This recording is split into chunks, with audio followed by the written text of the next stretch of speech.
All right, we are back with a new episode of Real in the Field. This is season finale.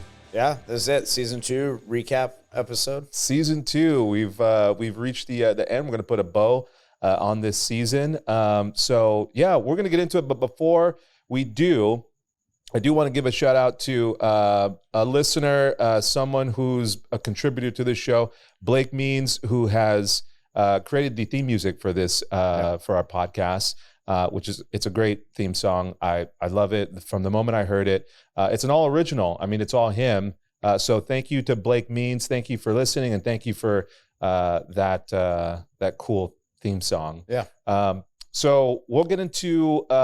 We just got done watching. Literally got done watching this epic game. Yeah, just so everyone knows, it's Monday night. Yeah. So 9/11, never forget. Yeah. But yeah, we had the game on. It just ended in dramatic fashion. That was awesome. A roller coaster of emotions. That was awesome. From the start, you had Aaron Rodgers go down 4 plays into his career with the Jets. First of all, how much have we talked about that guy? I know. All the build-up, and it was that. Yeah.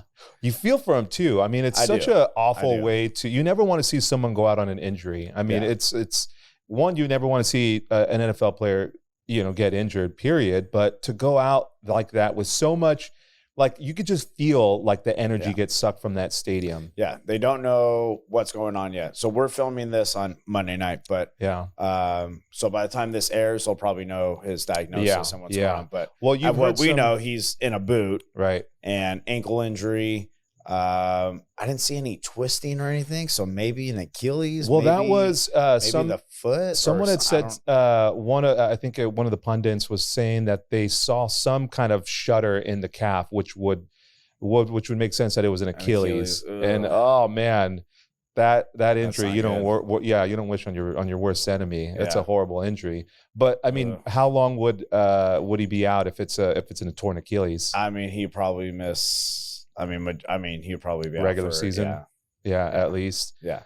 God. Well, it depends on how severe it is. If it's a complete tear and they have to like repair it or something. Yeah. Yeah. Tied in a knot. Geez. That's bad. My uncle had that when he was too old and playing basketball still. Working on that old man shot. Yeah.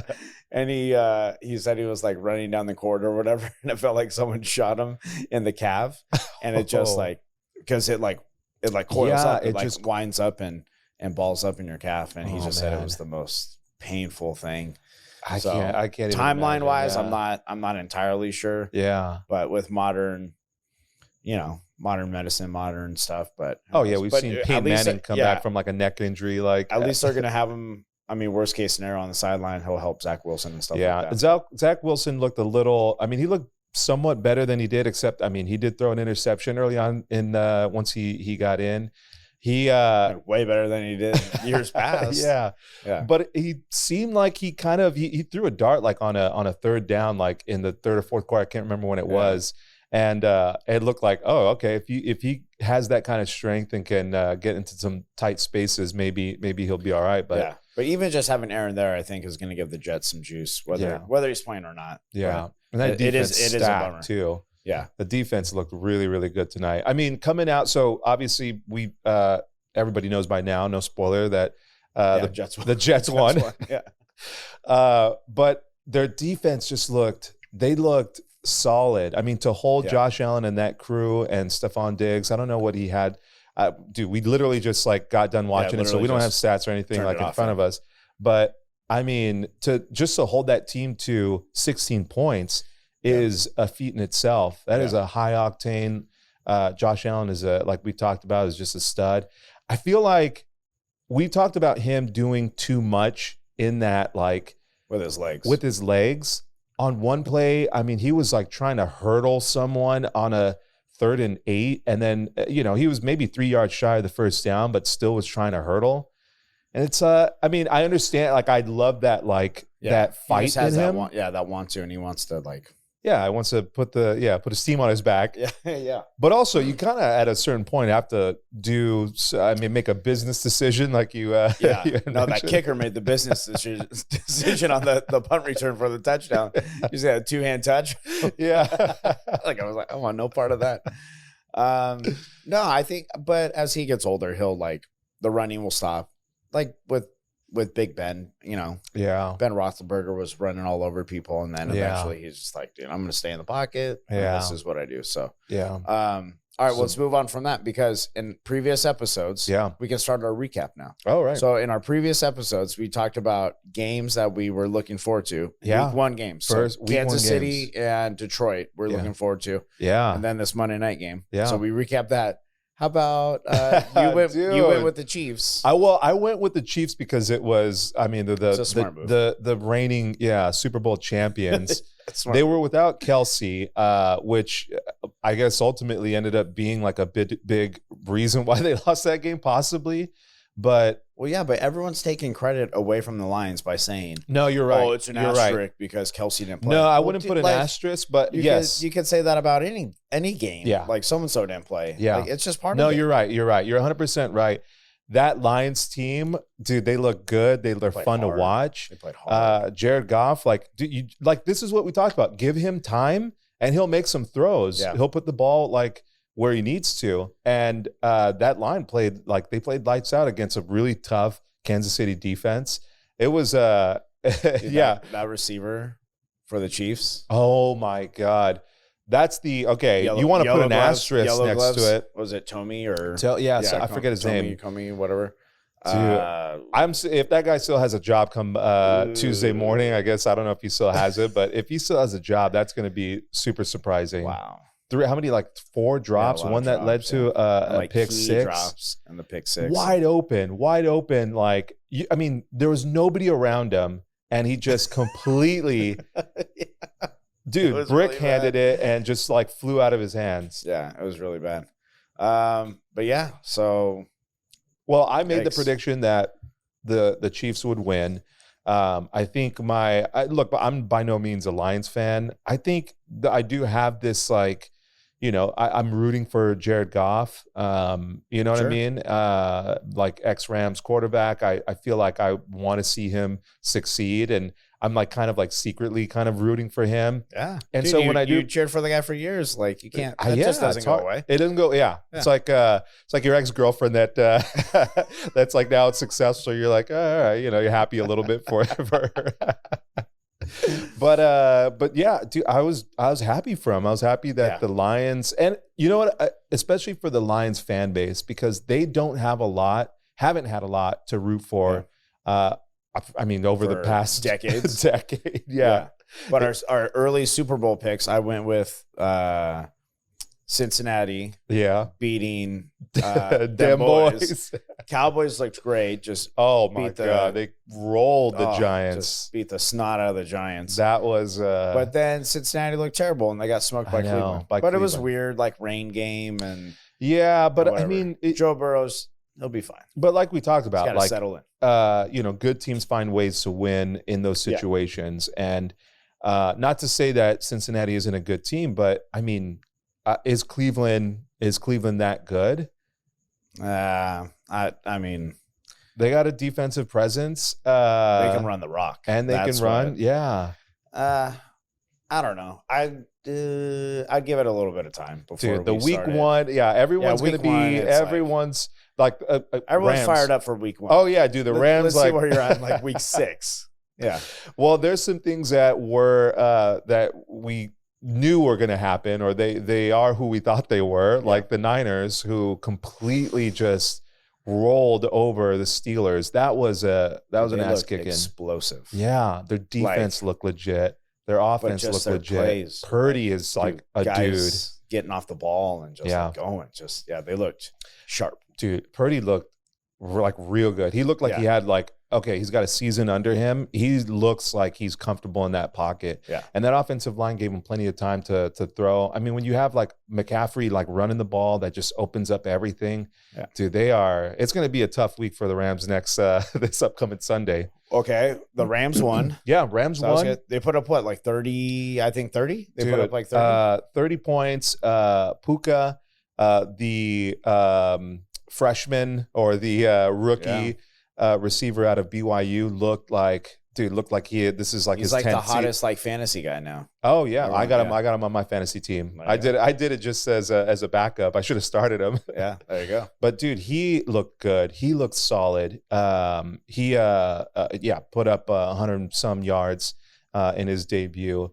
The Rams look good. I mean, the offensive line I think is healthy-ish now. Yeah. You know, a lot of like Noteboom's back, Allen's back, and they like with Matthew Stafford under center. I mean, that guy's just like he's still got it. He's still got the zip on his ball. Man. He's crafty. Vet. He knows how to read defenses. He knows where the play is going to be. He knows where like his windows are. I mean, it looked like a really solid Rams team, and that's without Cooper Kupp because he's out on a hamstring injury and he probably won't be back for a couple weeks. Guys like Stafford, you're not going to show them something they haven't seen before. Yeah, you've seen it all. They have seen literally, like, you cannot drop a blitz they haven't seen before. And it's just a matter of getting that guy some protection. If he could like survey the field, see like what the defense is doing, he'll pick you apart. Yeah. The problem last year is there's just no line that was going to protect him. Yeah. So it's a good start. This upcoming Sunday might be a different story against the Niners, but it'll be an interesting one for sure. Yeah. But week 1 is in the books. Officially in the books. Officially like right now, today. Yeah. God, that was such a cool game. I will say, like, it was like a roller coaster of, because it's a New York team. It's on 9/11. I feel like there was just so much like energy in that crowd. Everyone was just like riding this, like just these emotions. And they were wearing the fire department hats. FDNY hats. And then the person who's going to lead you, who's like, this was like everyone put all of their like just like the energy on Aaron Rodgers, and this was the missing piece to the puzzle. Yeah. And to see him go out, it felt like, or just looking from, when we're watching it on TV, like all of the air just got let out of that building. All of the excitement and energy got let out. And then you got Zach Wilson, who comes in and just like throws an interception, and everyone's just like, oh my God. You could just pan to the crowd and they're showing shots of people just like in shock. And then just like the high, they came back, baby. Yeah, the touchdown, the pass. Was that end game zone. A metaphor for America after 9/11? Dude, yeah. That's a good parallel there. Yeah. Everyone was in shock. Yeah. We took our licks and then we got back up and like, dude, that's a really poignant like comparison analogy. Yeah. Just saying. Yeah. America, that should be America's team. Well, you know what I mean? Just it happened on 9/11. Like, I don't know. Just a little bit of that, like. Yeah. You get punched in the mouth, you get knocked down, and everyone's just like in the shock. But then the whole team, not only the team rallies, but the fans rally. America rise above it. Yeah. We made it. We made it. Just saying. Dude, I love it, man. It's a good parallel. There you go. All right. Speaking of recap, let's go. Our first episode, our first interview, we had Big Dog, Matt Biagini, my coworker, wrestling Elmo coach. Yeah. I really enjoyed his insight on the military stuff. Yeah, that's a good transition from 9/11 into Matt Biagini's episode. He was, he jumped out of planes. I mean, it was such a cool like perspective to get from him, to hear his story on how he, jumped out of planes and the excitement, the fear, all of that he went through. And the way he describes it, you can totally just picture him like hooking up. Oh my gosh, like, jumping out. It was you can like kind of envision it in your mind as he's telling the story. Yeah. And I totally, I think he'd sent me a video actually not too long after the episode. And when he sent me that video, it was a video of his, oh gosh, I'm going to mess up his, I won't even try. It's airborne division, but I don't know the number. But he sent me a video of them jumping out of planes, and it was exactly how I imagined it in my head when he was telling the story and like hooking up and going out. It was a really like vivid, like a vivid like story that he was telling. You know, could you jump out of a plane? If I was in the military, yeah, but otherwise, no. I mean, because you're in the military, you don't have any option in there. You don't get no. No, I think I'm good. I'll wait down here. Yeah, I'll catch you guys. I'll catch you guys down on land. No, they're gonna give you that boot heel to the back. Dude, I don't think I could. I could barely do roller coasters, let alone I'm gonna like hook up and like. Yeah. No way, dude. I cannot do it. Yeah, gives you the chills just kind of thinking about it. So speaking of, remember when we talked to him about wrestling and motivating his guys? So today he took me to the wrestling room. Yeah. They got, how in football the turnover chain. Turnover chain. Oh, right. Like someone gets a turnover, they come aside and get chain. Yep. Dude, he got his wrestlers the pin chain. So when they have like duels, if they pin a guy and they come off the mat, dude, they got an EM. Awesome. They got an EM chain. It's got all this glitter and glitz and things on it. I got glitter all over my hands. But dude, it was awesome. That's really cool. I was like, dude, I'm gonna mention that. That's really cool. Yeah. So he's like still trying to expand on his coaching stuff. That's the kind of, when you hear him talk, and that was like another part of that episode, when you hear him talk about how he feels about motivating his kids and what he gets from it. And like when he was talking about that kid that was wrestling that he was pushing him to do better, do more, and the excitement that kid had when he pushed himself, and you can see that he made a breakthrough. Yeah. It was really cool to hear that from him and see just that kind of excitement that he got out of it, and it's really that makes sense now that he's doing the pin chain. The pin chain. That was really cool. Dude, just motivating his kids, man. That's awesome. And then we played the envelope. Yes, that was. And my favorite question from the envelope was if you could go back in time anywhere. Yeah. Right. I said Egypt. I said pyramids. Which dinosaurs. That was okay. So the Egypt, watching, because that's a question that will never be answered unless you can go back in time to that moment when it was being built. Right. Or dinosaurs, I said those two eras.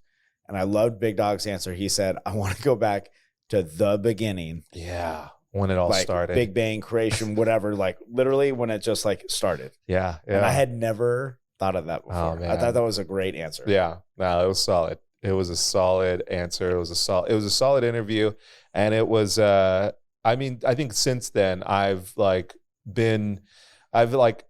appreciated, Big Dog and I, like, we've met before, we've hung out before. Yeah. But after that interview, it was like very, like, you just get this insight into who he is, what he's about. And he's just such a solid dude just made me appreciate him even more. And then you and I had an episode. We talked about the NFL international games. Yeah.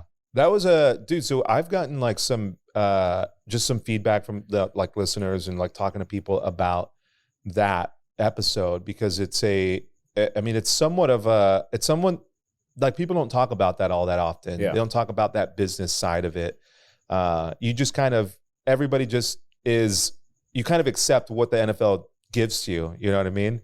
Dude, that's a great way of saying it. Yeah. And nobody questions it. And everybody's just like, okay, it is Dude, what it is. They own a day. They own Sunday. They own Sunday and Thursday and they own Monday. And Monday. Yeah. Yeah. And so it was so when they say we're going across the pond, you're like, oh, good. Dude, they could say we're playing a game on Mars and everybody be like, oh yeah, I'll get tickets. Hey Elon, can we get tickets? Yeah, I'll catch the next flight. For sure, dude. They do whatever. Yeah. And hearing from people kind of, echoing what we've talked about, which is it's a business, you know, and it's the unfortunate side of business where, it's somewhat of a cash grab, or at least it's a way to open up where your money's going to be pouring in from. And if they can open up a pipeline in Europe, to bring in more money, that's what they're going to do. I mean, if it makes the game better, if that's a byproduct of it, it'd be great. I don't think that's going to be the case. It's going to be... Well, I felt like the best question of that episode, I asked you, if one day they played the Super Bowl Yeah. Somewhere other than the U.S. Yeah. How would you feel about it? Yeah. I mean, it's I think I stand with what I said, which was, well, your answer was it doesn't matter where they play because you ain't going. I ain't going anyways. Yeah. I can't afford it. It's a little bit of a ticket sales doesn't matter. Ticket sales doesn't matter. Dude, like they're going to fill up tickets are like the cheapest is like $2,500. Right. So, I mean, it's really for the fans. Like the Super Bowl has just become a get together with your friends, find a house, everyone get together, everyone, get some squares going. Oh, yeah. People who have never watched football before will be there and giving their 2 cents. Minority of people who have ever gone to a Super Bowl, you know what I mean? Yeah. Like if you just took the collective NFL fan base and asked them what's the percentage of people who have ever gone to a Super Bowl and been in that stadium? That's a great question. You know what I mean? That'd be like a really good question to find the answer to. Yeah. And I think because of that, it doesn't really have a bearing on where the Super Bowl is played. Again, you can play it on Mars and have Elon up there, and it would be just a handful of people that are up there, and it wouldn't make a difference. Everybody would still watch it from home, and I think that's when I think about Super Bowls, that's what I remember. I remember the Super Bowls, where I was at, who I was with. You can go back, I'm sure. Last year's Super Bowl, where you were at, who you were with. The year before that, where you celebrated, where you hung out. The only request that we have is that it gets played on Saturday. I know. Or if it is played on Sunday, everyone gets Monday off. Yeah, I think that's going to be... It needs to become a national holiday. It does, yeah. I think that that should be a national holiday, yeah. Just saying. Yeah. Whatever candidate's going to run on that platform has got my vote. Yeah. Then after that, we had Kyle. Kyle Bunkin. Orange PD gang unit came on. That was really cool. We talked to Kyle. That interview that was posted was like an hour and some change. Yeah, that was the edited down Kyle version for like 3 hours. Oh yeah, there was a lot of content on there, and oh man, that was like a crazy to hear about what happens. I mean, in Orange, like that's like a fairly safe city. To hear like some of the stuff that still goes on here, it was pretty crazy. And then also hearing about his like how he got into it, what motivated him to do it when he was a paramedic. And the sheriffs. I mean, the way that he kind of framed it was like the sheriffs kind of had to like save me, and I didn't want to be on the victim side. I wanted to be the guy saving people, which was really it's cool. And to have that, I think that you do have to have that kind of mentality or that kind of in you to be a police officer. Sure. It's a very, very difficult, from what we've talked about with him, and we've talked to other police officers before and after that. It is a very difficult job. And dealing with the kind of things that they deal with on a day-to-day basis. Kind of going back to what I was saying before about talking to other people that had listened to the episode.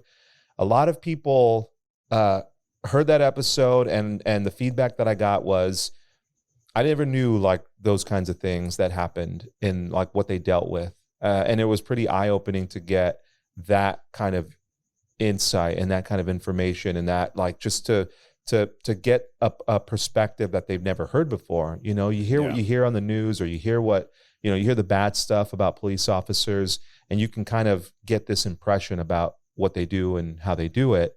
But then to hear a regular, someone who's on on an everyday, on their beat, working, and to get that kind of like just raw information, I think a lot of people were like kind of shocked at what an Orange police officer has to deal with. I liked his info they had on the gangs and how some are making money, and the different avenues they're going to like make money.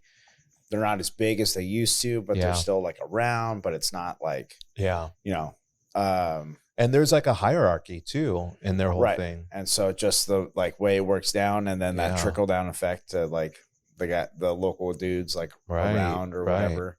Yeah. Which, by the way, just should go without saying, but if you haven't listened to any of these episodes and any of them sound interesting, like go back and listen to them. Those episodes are really interesting with some of those interviews. But yeah. And Kyle Bunkins especially, that was a really good one. Yeah. Then after we talked to Kyle, you and I had an episode where we had a big goof. A goof. What was the goof? The goof was we were talking wide receiver duos. Oh yeah. Quarterback, wide receiver duos. Yeah. And our episode wasn't up for half an hour before I got a text message that said, "How did you forget Peyton Manning and Marvin Harrison?" There was a Is that all right? You're right. It was our bad. Dude, we went through the top 10 list of like current guys. We did, and then we tried to reach back and find old guys. Well, when you're thinking about, there's so many great duos that, admittedly, yes. It was on the spot. It was on the spot. Yeah. But yes, people are right. We goofed. We goofed. It was a goof. I had someone in my office. I admit it. Who, when I was going through the list, or she had listened and went through the list, she said that same thing, and I was like, "Wow, this is really embarrassing." I know. I was like, "My bad, God."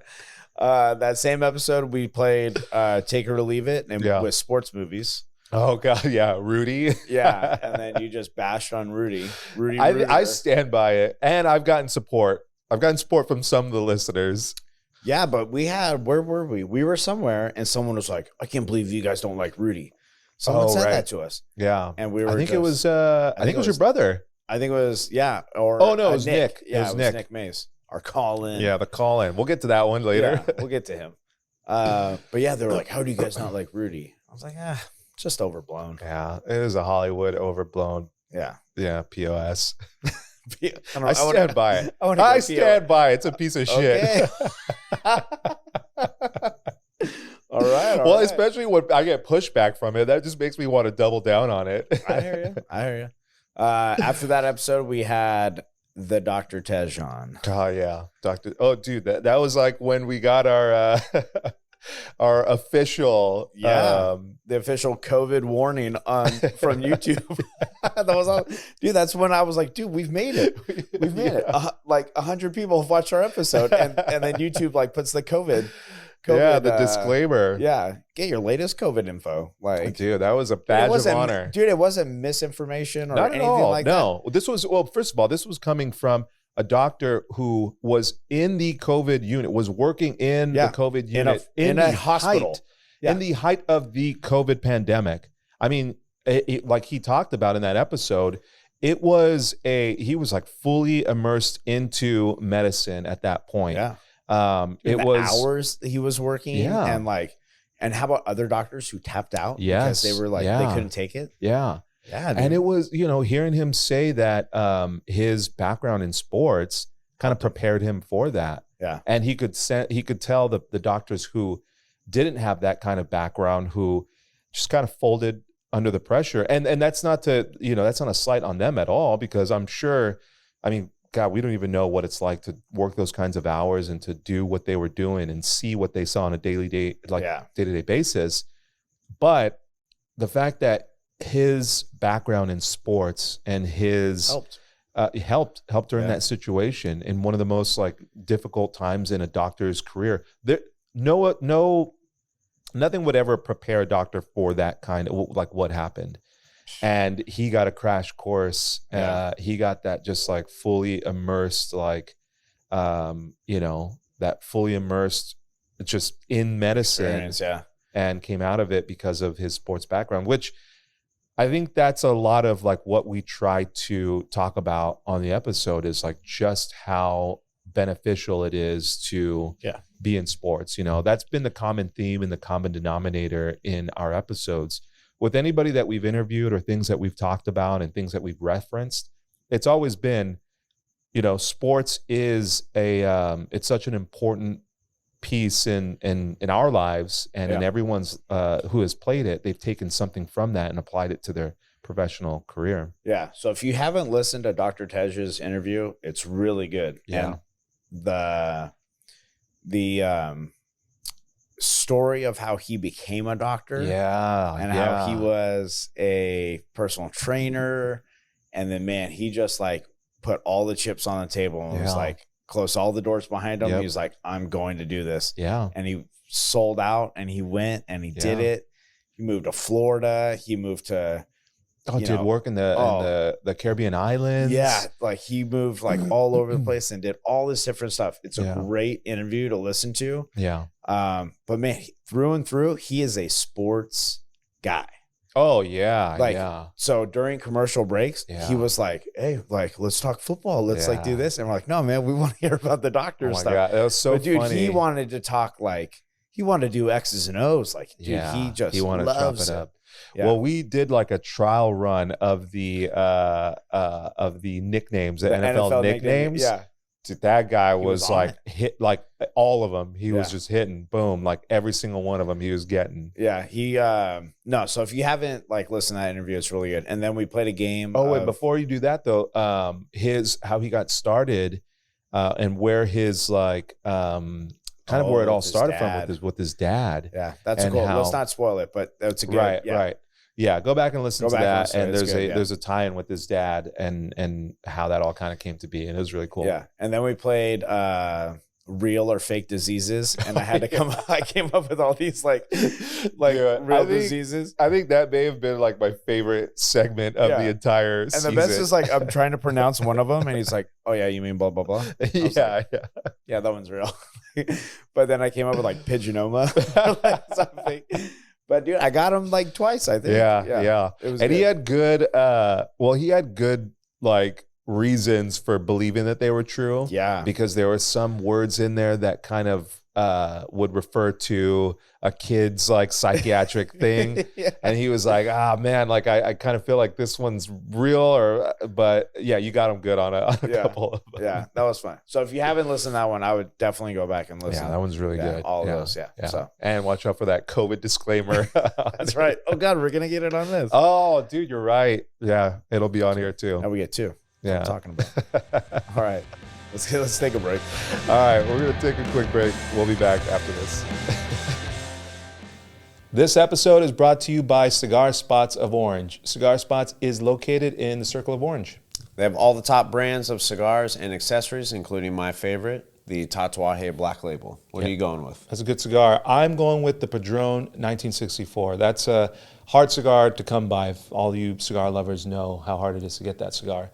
But they also do home delivery. You can actually place the order online and have it delivered to your home if you live within the Orange County area.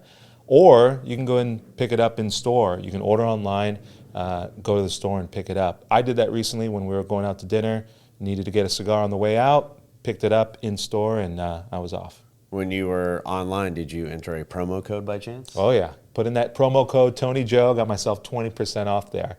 So visit cigarspots.com, and like Joe said, enter that promo code Tony Joe to get yourself that 20% discount.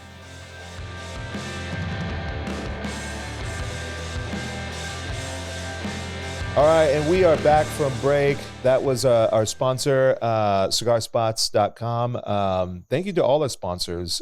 We see everybody, all the listeners that have been going to the website. I get screenshots of people using the promo code, buying their cigars. I've actually turned some people on to some cigars or to smoking cigars. Because they listen to the episode and just go on there wanting to support it. Now they're like huge cigar fiends. And I hear a lot from people about Paul Market. Paul Market, yes, yeah. They've been a big. We've actually ordered here for our office, and hear a lot of feedback. People send pictures. It's really cool getting pictures from everybody when they go out into DK's Donuts. Take a picture of them at DK's. Can't forget executive construction. Yeah, not too many people on the construction site taking pictures. Yeah, but Brent has. I've hit him up for a decent amount of like work for some of my clients, and we've. It's cool, and thank you, to everybody who has reached out to the sponsors, who have used the promo code, who have gone to DK's, gotten donuts, gone to Paul Market, and hit up executive construction. We're gonna have maybe some new sponsors for the next season. We might bring back one or two of the old sponsors, so we'll see. That'll all be worked out in the off season. and then we'll But yes, thank you to all the sponsors. Yeah, thanks to all the sponsors there. Yeah. All right, so as we sit here, the Angels, 14 and a half games back. It's an embarrassment. It's just gotten super bad. We had an episode, and it was the lead up to the Shohei Ohtani trade or not trade. Oh, right, yeah. And we had our first call-in guest, actually our one and only call-in guest. Yeah. Yeah, maybe we should do some of that more next. I think so. I think for sure bring back Nick. That was fun. But we called Nick and asked him what we thought or what he thought they should do with Shohei. Yeah. And he said, "Oh God, you got to get rid of him. Yeah. Get what you can for him. Yeah. And just like get the money." Yeah. No, he gave some. Artie Moreno said, "No way." Other player. He said, "No way, Nick." He said, "I'm keeping him." Yeah. And it has been a disaster. It's been, he had, did he have Tommy John surgery? I don't know if he had the surgery. I think he just shut him down from pitching, but he had the elbow injury. Yeah. It's affected his hitting a little bit. They sold a bunch of guys off. Trout came back, then back on. Rendon's a complete bust. Dude, the whole thing it's been a mess, man. It's been a disaster. It is. It's like, it's sad to see all these like amazing, like probably Hall of Fame players, at least with Trout and Ohtani, just kind of wither away. But you called it. Yeah. You called it. Yeah. You said in the middle of that episode, you said, Are the Angels snake bitten? I think so, man. I think I've Dude, come to and grips. You are seriously, you're onto something. I really think they are. Yeah, I think like there's something wrong there. Yeah, it's like one of those things that just kind of like it perpetuates itself, right? Like once you come into the Angels organization, people, I think, players start to just kind of go like, well, this is we're doomed. Like we're gonna have just a mediocre season. They're so soft. Yeah, and maybe it's the SoCal weather. Maybe it's like having Disneyland like so close by. But man, like the Dodgers aren't soft, and they're that's a gritty. Well, we talked about it. The NL just in general is like a more gritty. I don't know what it is about it, but they're more gritty. Yeah, and the Dodgers in particular. I mean, just a long history. Yeah, they're just like a scrappy. Like it doesn't matter, who you are and what your team. It's the Dodger blue is what it is. Yeah, man. Blue. You see that blue, and you're just like, yeah. You got red. Yeah. Got red and white. Soft red. Come on. Yeah. That episode, we did the impossible quiz. Yeah. And so those of you go back and listen to that, and you can test your knowledge on the impossible quiz. Yeah. But you shocked me. Yeah. You knew an answer. Oh, yeah. The aglet. That's right. Yeah. The piece of your shoelace, the end right that here. little plastic piece. That's at the end. Yeah. Yeah. That has a name. Yeah. It's an aglet. Dude, I was blown away when you knew that. There's awesome. Some things that just stick in your mind for some reason. Well, I knew the unicorn Oh, right. Yeah, you did. For Scotland's. Yeah. It's like there was a term that a band called Every Time I Die. It was the first time I heard this term. But it was a band, it's called Shitty Info, and they call it Shinfo. Yeah. That's what it is. It's Shinfo. All these things, aglet, and it just, unicorn. It just sticks in there. It's Shinfo. And it just sticks in your mind and it's there, and it just takes up shelf space, and it'll never go away. It's just like permanently there. You can never forget it. Yeah. And now with that episode, now I know that a group of frogs is called an army. That's right. No idea before that. That's right. And the biggest ocean is the Pacific. Yeah, you're never gonna. That's seared into your mind. So embarrassed. All right. So then after that, we had Chris Hurd on as a guest. Yeah, dude, Chris. Chris was awesome. I mean, he has been and still is like a big fan of the show. He's listened since day one. I mean, he said it on the pod, and I knew about all of his, his like acting career and how he's like gotten started and all that. But there was still a lot of things that I didn't know about it. I didn't know how he went through his, the process of before he goes on stage, preparing. Yeah. And the tricks of the trade of like the hiding your keys, right, exercise, or the, like, where's the character coming from as they open the door. As they open the door. On the stage. Right. Getting all in that mindset before he gets on stage. Yeah, that stuff was really like insightful. Yeah. I did that. Like not practice, but like while I was listening back to the episode, I tried that like technique of like trying to like find your keys. You trying to hide your keys? Well, no. I meant like, because his thing was, I know what you mean. Yeah. And I was like, oh, let me just pretend like I don't know where my keys are and let me try and look for them. It's super hard. It is really. Well, that's the thing is like you're trying to do it without being, and by no means do I know anything of acting and what I'm talking about. But from what he was saying is like you're trying to do these things in a subtle way that's not so obvious. Because if you just like are doing this, it's like, okay, yeah, he's looking for his keys. Yeah. But to do it in a way that's like believable is very hard. And I had no idea what I was doing. And it was very difficult. And it added to how impressive it is to like be able to act like that just act. Yeah, the interview was really fun. We played Rotten Tomatoes, which was really fun. Yeah. You gave us some good movies. That was a fun game. Oh, by the way, again, people who I've talked to, listen to the episode, everybody would have like killed it. Supposedly. Yes. Sean, a later guest. Oh, right. He was like, oh, I totally knew Die Hard. Oh, I totally knew Home Alone 2. And we're like, I was like, okay, like my bad. Yeah. Everybody, supposedly had like the number like dialed in and they would have killed it at that game. I'm saying put a camera in front of you, throw on some lights and throw on a microphone and we'll see how good these people are. Everyone said that about the top 10 rock and roll list. Oh, same thing. I was like, right. I knew AC/DC was on there. You guys weren't saying it. I was like, okay, all right. Yeah, you know better than me. Like, whatever, it's all good. But dude, that was a fun. I've been wanting to play that game. So I mean, listening to like different podcasts and the Adam Carolla show specifically, when they did that game, it was such a fun game. Like it gets you kind of in it, gets you thinking about like these, because you got to like get outside of what you think, and think about what the critics think. What's the temperature of how they would like gauge this movie. So we that was a little homage to the Adam Carolla show. That was good to have Chris on. He was a lot of fun. Yeah, it was a really good. Yeah. And then football season started to creep forward. Yeah, everyone was in the middle of camp. Yeah, so we talked about camp. You asked me about my experience in college. We brushed up on that, and then we played the NFL nickname game, which again, I got text messages. Oh, I was 100%. Yeah. If it was Dr. Tej, I believe it. I was like, okay. And they were a couple people were like, oh, I knew it was the Giants defense, but I couldn't remember if it was the 70s or 80s or whatever. Everyone. I was like, okay. But dude, that was that kind of came that, talking about that segment, it came, a lot of like the stuff when we talk about it's like real world stuff that's happening that we just kind of put in and go, hey, let's talk about this because it's interesting. Yeah.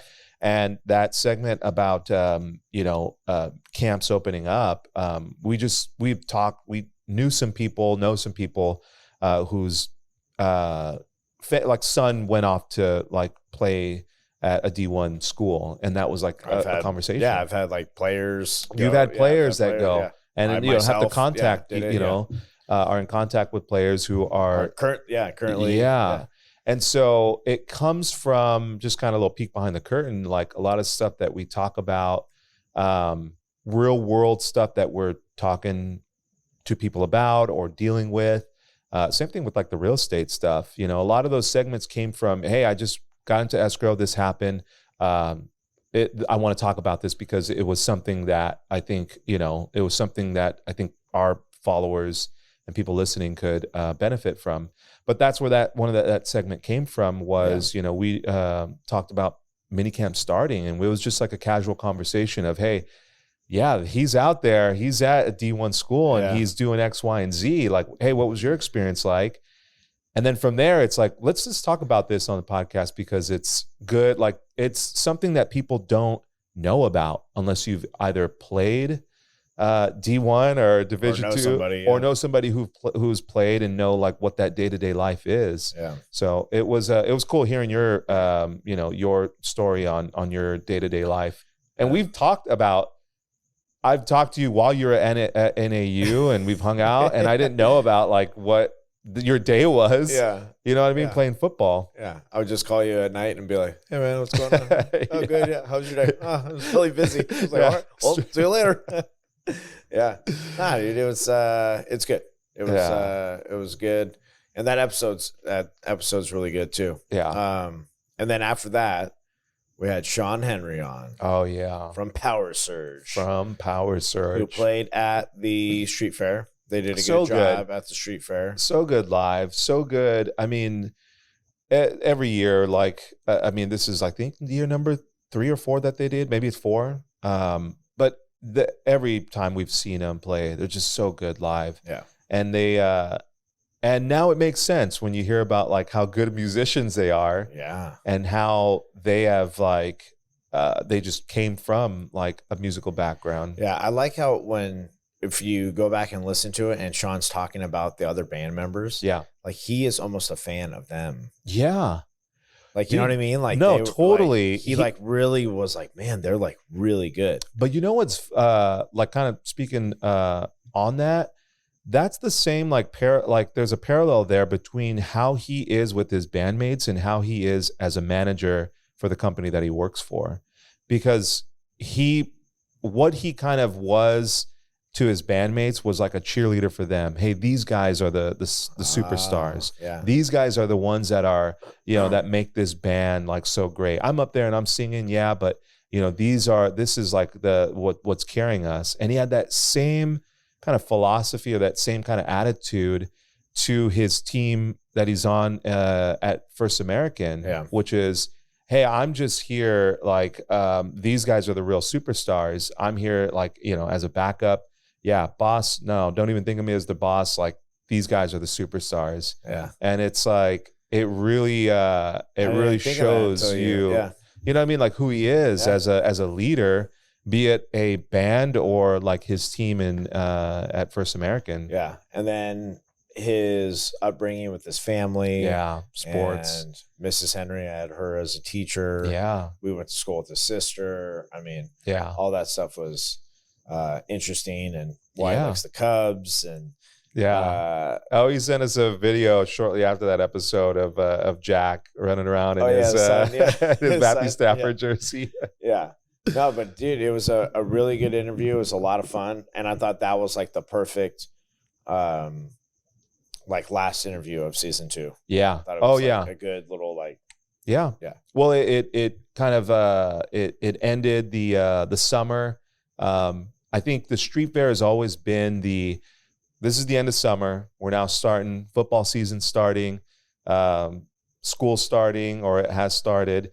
That's like back to reality. Back to reality. Yeah, that is the Sunday night. That's the news. When the news comes on that Sunday night, and you're just like, oh God, I gotta go to school Monday. I gotta go to bed. Oh, yes. Actually, I should have like compared that to the street fair, because the street fair is an awesome time and it's so much fun.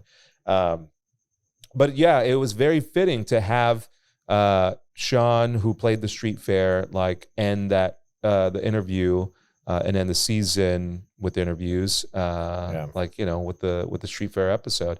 And it was perfect timing, like right before. It was a week, we aired that episode right before the street fair, and God, street fair was so much fun. I mean, we were there. The weather was great. The weather was perfect. Perfect. Little cloud cover. Do you remember last year how hot it was? I came on a Sunday. There's been years that have been just like unbearable. It's just not even fun. Like I don't think the vendors are making any money because there's just like it's a ghost town. I think everyone crushed it this year. Dude, all 3 days. I was here Sunday all day. I came here, I think like at 11, 12 and stayed here all day, had food, had like lunch and kind of a dinner. Yeah. Got my daughter's face painted. Yeah, dude. My kids too did a little henna. Did a little face paint. Dude, for sure. Got that, that butterfly right there. Jumped in the bounce house. Oh, and that's the thing too. You can jump in the bounce house and not get 3rd-degree burns. There you go. Yeah, dude, it was good. And that was good. It was so cool hearing about how Sean wants to, is hoping to have that same relationship that with his son, with sports, that Sean had with his family. Yeah. Such a good good group of people too. Yeah. Moving forward, we're gonna take a little hiatus for little football season. We'll be back though when probably when NFL playoffs time towards the end of the season. End of season, playoff time. Vanguard football is in full swing. We'll have that as soon as season wraps up. We'll be back, have some new episodes. But dude, this is a great season. I'm loving this, and we're getting such positive feedback, and numbers are going up. Dude, we actually I just looked at like where the location of where we're getting played. Dude, Ireland, Mexico, South Korea, maybe North Korea. I don't know. Do they have YouTube? I don't know if they have YouTube or Spotify up there.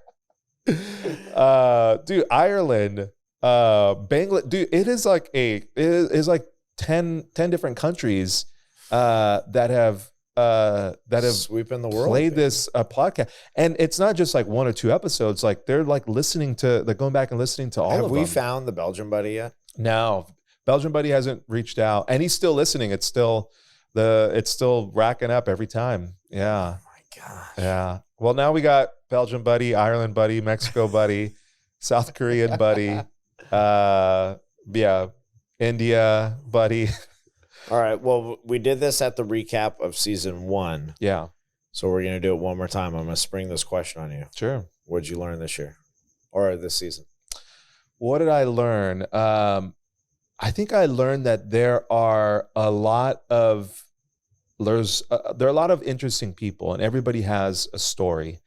I think when you see people walk by and you just kind of, even if you get to know them, they could be a stranger, they can be your closest friend. There's still something underneath there that you don't know about. And I think this podcast has given us an opportunity to get to know people on a deeper level. I never would have asked the kinds of questions that we asked in this podcast to my best friend, or one of my best friends, Chris Hurd. Never would have been able to ask a question to Sean Henry about his relationship with his son in sports, and hearing him just say like, I'm not pushing it, but I love it. I want that. Yeah. All of those things like that we've learned, and even like strangers, meeting people for the first time and getting to know them, getting to know everybody that we've interviewed this year. It's been really cool to get to know their story and where their origins on their profession and like where it comes from. You know what I mean? Yeah. What about you? What'd you learn? That I enjoy interviewing people, and I think everyone that we had on gave us, like, there was a wide range. Right. Big Dog was military. Kyle is a police officer. Tej is a doctor. Chris is an actor. Sean's a front man of a band. So all 5 of those things, like as a kid, you could see yourself. Oh yeah. Right. At some point in your childhood, you went through those stages like, oh yeah, man, I want to be a rock star. Oh yeah. Like, I'm still through that stage. I could totally be a doctor or jump out of a plane or you know what I mean? And so like all 5 of those things, it was great to, because obviously it wasn't in the cards for me to do any of those things. Yeah. But to interview someone who is capable of doing those things. Yeah. Anyone who's a pro in anything, and I've said this before to other people, anyone who's a pro in something, like, I'm impressed. Yeah, they have your admiration for sure. I like it. Yeah. Like if you are you're really good at like basket weaving. Yeah. Like, dude, you are awesome. Yeah. Like I love that. Yeah. I don't care what it is. If you're a pro, like, and I wish I could do that. Yeah. Right. That's impressive. Like, I wish I could go up on stage and sing like Sean can, but I can't. Totally. Yeah. Right. So I just think it's great that I even get to talk to someone about that and ask the questions.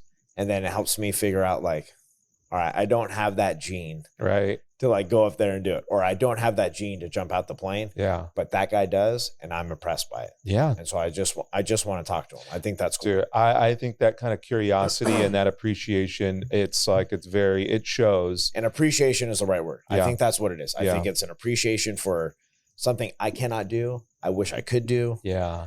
you can, man, that's great. And I appreciate it, and I want to learn about it. And it's, and I think that part of it, of wanting to learn and coming from a genuine place, because I think everybody that we've talked to this season, we've had a genuine curiosity of what they do, how they do it, and how they got there. Definitely. And I totally sense it from you, and it's I know it's cool. It's very it is fun to. It's not only fun, but it's like it's almost kind of flattering in a way too, that people would give their time to come on and talk to us about it, because I think they sense that we have a genuine curiosity for what they do.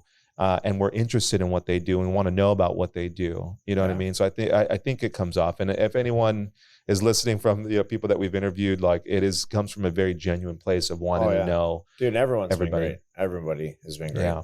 And next season, I think we've already got some stuff lined up for next season that I think is going to be really fun. Hopefully. And it's we'll continue to push that curiosity and get to know people and share it with the audience and share football stories, share football insight, with what we see happening in the NFL or high school or college or whatever it is. And then we'll continue to talk real estate, because that's been another part of it too that's been really helpful to a lot of people that listen is, we get feedback from people just getting an appreciation of whatever the real estate side that we've talked about and get something from it. So next season's going to be great. We're I'm looking forward to it. It'll be a small hiatus. We'll be back before you know it. Yeah. It'll be a few weeks. Yeah. But dude, in the meantime, this is it. Are we putting out clips? Are we putting out? Yeah, we'll put out clips. I think this we've already got some stuff cut up, so we'll be posting past previous episodes in no particular order. It's just going to be put out. So keep an eye on our Instagram. Little tidbits. At Real in the Field Pod. I believe is what it is. Now I can't remember. At Real in the Field Pod. Follow that Instagram handle, and you'll get some on YouTube. Subscribe on YouTube, and we'll be putting out shorts there too. And we'll be back. We'll be back soon. Before you know it, you'll have a new episode, season 3. Maybe we'll change up the layout or something. Camera angle. But we'll come back. We'll come back soon with a new episode, and thank you, sponsors. Thank you for listeners. Thank you, everybody. Thank you to all our listeners for following us along on this, and everyone, keeps on. We got a good, sturdy, strong base of people who listen, and we're really appreciative to everybody who does listen and tunes in every week and gives us feedback and texts us and all of that. And if you don't, feel free to text us and give us drop a message, leave a comment, whatever. All right, well, that's going to do it for season 2 of Real in the Field. Thanks for everybody. Thanks for listening, and we'll catch you next season.